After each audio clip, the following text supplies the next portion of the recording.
অর্জুন সিং মন্ত্রী হতেই খুশির হাওয়া পরিবারে। নোয়াপাড়া জুড়ে চলছে লাড্ডু বিতরণ।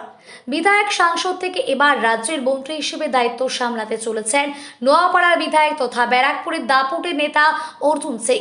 তার দীর্ঘ রাজনৈতিক জীবনে তিনি একবারও রাজ্যের মন্ত্রী হওয়ার সুযোগ পাননি।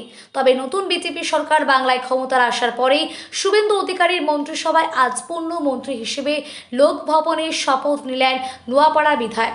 সভাপতি অর্জুন সিং এর পরিবারের সদস্যদের মধ্যে সকাল থেকে খুশির আমেজ। নোয়াপাড়া বিধানসভার অন্তর্গত গারুলিয়া এলাকার বিধায়ক অর্জুন সিং এর বোনের বাড়ি। তার পরিবারের সদস্য প্রাক্তন বিধায়ক সুনীল সিং, যুবনেতা আদিত্য সিং বলেন, পরিবারের লোক মন্ত্রী হলে খুশি তো হবে, তবে এটা সার্বিক নোয়াপাড়াবাসীর কাছে একটা বড় পাওনা। আর এত দিনের লড়াই আজ অনেক সম্মান পেয়েছে। আমরা তার পরিবারের লোক, আমরা ঠিক সময় পাবো। কিন্তু আজ থেকে উনি রাজ্যবাসীর সেবায় নিজেকে নিয়োজিত করবেন, তাই দায়িত্ব আরো বেশি বেড়ে গেল। আজকে নওপাড়া বিধানসভার জন্য অনেক গর্ব আমরা ভোগ করছি। কিন্তু এখানকার মাটিতে একটা আমরা বিজেপি বিধায়ক পেলাম, ওর থেকে বড় এখান থেকে আমরা একটা মিনিস্টার পেলাম। এইটা আমাদের নওপাড়ার জন্য আমাদের আমাদের জন্য খুব বড় একটা পাওনা আছে।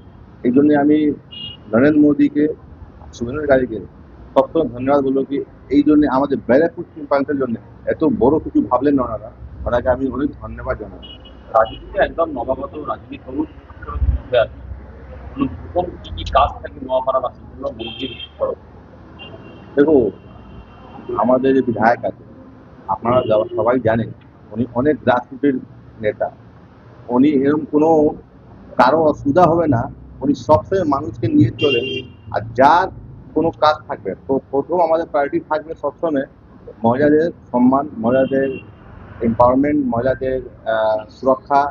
আমাদের যত ইয়াং জেনারেশন আছে ওদের চাকরি হবার, মানুষ ভালো করে চাকরি করুক, ভালো করে ব্যবসা করুক, এখানে থাকতে পারি, কোনো তোলাবাজি না হোক, জিরো টলারেন্স হোক। এটাই আমাদের নীতি আছে। আর এটাই আমাদেরকে নেতা আমাদের শুভেন্দু অধিকারী বলেছেন পশ্চিমবঙ্গে একদম জিরো টলারেন্স থাকবে, ওইটাই আমরা ফলো করি। নোয়াপাড়া নানান সময় তোলাবাজি গুন্ডারাজির অভিযোগ ওঠে, পুলিশ বন্ধ করা সম্ভব না। দেখুন, তোলাবাজির জন্যই তো আজকে তৃণমূল সরকার চলে গেছে। আমরা পুরো 100% শিওর আছি যে আগামী দিন এটা আমরা অনেক কম করতে পারবো। একদম সঙ্গে সঙ্গে তো আমি বলতে পারবো না যে অনেক লোক আছে যে 4 তারিখ পর অনেক লোক তৃণমূল থেকে বিজেপি হয়ে গেছে, অনেক একটু সময় লাগবে। আমরা এটা আশা করি আমরা এটা বন্ধ করবো। রাজনীতির বাইরে একটা কথা বলি, তোমার মামা সম্পর্কে, মামা পারিবারিক সম্পর্ক কতটা গুরুত্বপূর্ণ? এটা আমি ওয়ার্ডে আপনাকে ডিসক্রাইব করতে পারবো না যে আমরা কত কত খুশি আছি। কেন তো উনি একটা লোক যে সিপিএম কে সরিয়ে তৃণমূলকে নিয়ে এসেছিলেন, উনি একটা লোক আজকে তৃণমূলকে সরিয়ে বিজেপিকে নিয়ে এসছেন।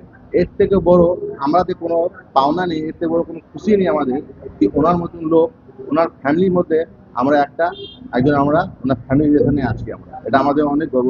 তোমার পরিবারের আজ কোনো বিশেষ, হ্যাঁ, তোমার পরিবারের আজ কোনো বিশেষ কোনো আমাদের পরিবার ধরুন আমার মা অনেক খুশি আছে, কেন কি মা আমার ওনার বোন হয়।